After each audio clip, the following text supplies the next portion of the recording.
আজিৰ সময় মোৰ ইউটিউব চেনেলৰ প্ৰিয় দৰ্শকসকলে স্বাগত। আজি মই আপোনালোকৰ আগত এই ছাগলী মাংসৰ সিম্পল আৰু সহজ প্ৰক্ৰিয়াৰে এখন ৰেচিপি বনাই দেখাম বুলি ভাবিছোঁ। তেনেহ'লে প্ৰথমতে মই ছাগলী মাংসখিনি আধা ঘণ্টামান কাৰণে মই ইয়াত মিঠাতেল আৰু হালধি পিঁয়াজ সানি মই থৈ লওঁ। তাৰপিছত মই আপোনালোকৰ আগত মা মছলাবোৰ ৰেডি কৰি আপোনালোকৰ লগত প্ৰিয় দৰ্শক ছাগলী মাংসৰ ৰেচিপিৰ কাৰণে তাৰপিছত আজি একেবাৰে চিম্পুলকৈ বনাম। মই এই গোটা জিৰা কেইটামান লৈছোঁ, ধনিয়া, গোটা ধনিয়া, এইফালে গোটা জালুকগুটি, এইবিলাক প্ৰেছ কৰি থোৱা গৰম মছলা মই প্ৰেছ কৰি থোৱা, আৰু কাশ্মীৰী জলকীয়া এচামুচ দিছোঁ। এইফালে মই এইটো লৈছোঁ আপোনাৰ পাঁচফোৰণ অকণমান কেইটামান দিম। এইফালে মই লৈ আছোঁ এইটোৰ অমিতাৰ মই 2 পিচমান দিম, বৰ বেছি নিদিওঁ। আলু মই বইল কৰি লওঁ, বিলাহী প্ৰেছ কৰি লওঁ, এইফালে নহৰু, এইফালে জলকীয়া, পিঁয়াজ মই এইখিনিও পেষ্ট কৰি লওঁ। তাৰপিছত মই আপোনালোকৰ লগত আকৌ শ্বেয়াৰ কৰি আছোঁ। সৰিয়হ তেল দি দিছোঁ, তেল পকিলে এই পিচি থোৱা অনিয়ন দি দিছোঁ, পিঁয়াজ, গোটাৰ আপোনাৰ পাঁচফোৰণ আৰু এয়া গৰম মছলা দি দিছোঁ। জিৰা মছলা আৰু ধনিয়া লগতে মই জলকীয়া পিচি, শুকান জলকীয়া পিচি থৈ দিছিলোঁ, আৰু জালুকগুটি দুটামান দিছিলোঁ।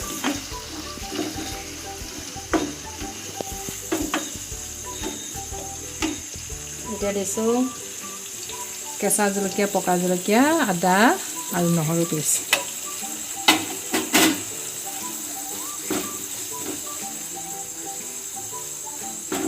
এতিয়া অকণমান ৰঙচুৱা হোৱালৈকে অকণমান লৰাই থাকোঁ।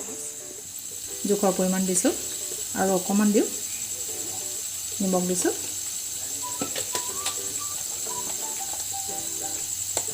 এক চামুচ হালধি দিলোঁ ইয়াত। এতিয়া মই এইখিনি লৰাই চাওঁচোন। এইখিনি তেল যদি ওলাই যায় তেতিয়া মই পেষ্ট কৰি থোৱা বিলাহীখিনি দি দিম। এতিয়া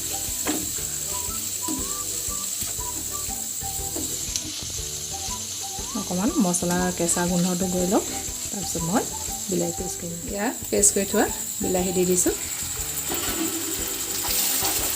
গেছটো অকণমান বঢ়াই দিছোঁ।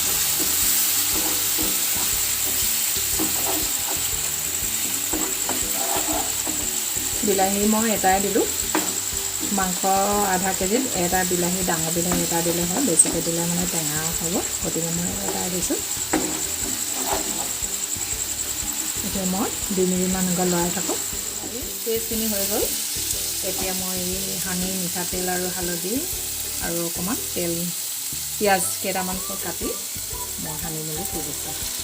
প্ৰায় এঘণ্টামান থ'লোঁ এনেকৈ। এতিয়া অকণমান বঢ়াই দিছোঁ।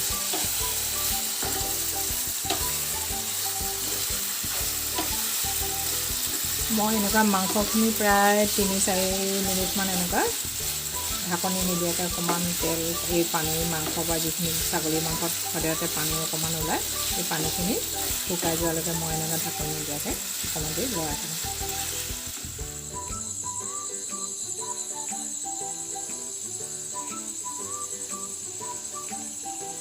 এয়া মাংসৰ পানীখিনি বাঢ়ি হৈ গ'ল। এতিয়া মই এনেকুৱা 5-6 মিনিটমান ৰাখিছিলোঁ। এতিয়া মই ঢাকনি দি মই 10-12 মিনিটমান ৰাখোঁ। গেছটো খুব কম পৰিমাণত দিছোঁ, কম লোত। এয়া 10-15 মিনিটমান ৰাখিছিলোঁ, ঢাকনি গুচাইছোঁ। মাংস প্ৰায় আধা সিজিছিলে। এতিয়া মই এই আপোনাৰ অমিতা কাটি থৈছিলোঁ, মানে গোটা অমিতা নাই দিয়া, মই এফাল দিছোঁ। অমিতা খাৰ থকাৰ কাৰণে অমিতা দিলে মানে মাংসখিনি সোনকালে সিজায়, গতিকে অমিতাখিনি মই দি দিছোঁ। এই আলু মই হাফ বইল কৰি থৈ দিছোঁ, আলুখিনি পাছত দিম। এতিয়া অমিতা দি মই 2 মিনিটমান এনেকুৱা ৰাখোঁ ঢাকনি দি। তাৰপিছত মই আলুখিনি দিয়াৰ পাছতহে মই এই পানী মিক্সাৰখিনি ভালকৈ মিক্স কৰি লৈছোঁ। তাৰপিছত মই আপোনাৰ এতিয়া 2 মিনিটমানৰ কাৰণে মই আকৌ ঢাকনি দি ৰাখিছোঁ। ঢাকনি গুচাই চাওঁ।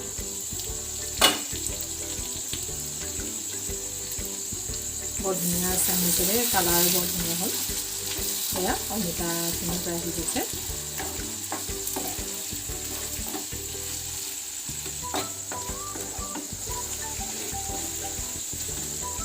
এতিয়া মই হাফ বইল কৰি থোৱা এই আলুখিনি দি দিছোঁ গোটাকৈ দিছোঁ বইল কৰি থোৱাৰ কাৰণে পাছত গুড়ি হৈ যাব পাৰে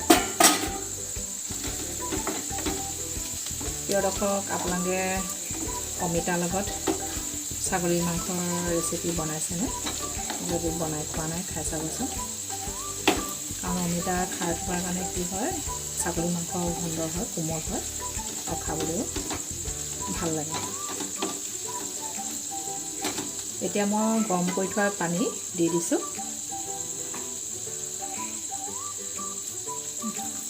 অলপ গ্ৰেভি টাইপৰ হ'ব গতিকে মই এই জোখত দিছোঁ মাংস সিজাকৈ মই চব শুকুৱাই দিব লাগিব এইটো গ্ৰেভি টাইপৰ হ'ব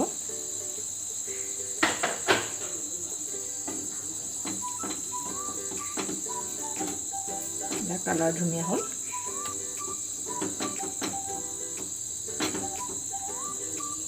এতিয়া এনেকুৱা 15 মিনিটমান 15 বা 20 মিনিটমান চাই লওঁ কিমান দেৰিলৈকে হয় মই মাংস পানী শুকাই লগাই থাকোঁ 15-20 মিনিটমান লাগিব পাৰে এয়া ঢাকনি দি থৈছোঁ গেছটো অকণমান বঢ়াই দিছোঁ এতিয়া চাওঁচোন এবাৰ লৰাই চাওঁ প্ৰয়োজন হ'লে আকৌ ঢাকনি দি ৰাখিম অলপ বাকী আছে এইখিনি পানীখিনি মই শুকাবলৈ দিব লাগিব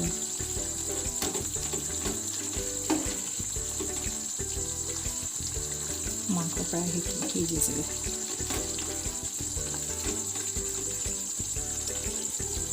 আৰু অকণমান দেৰি ঢাকি এতিয়া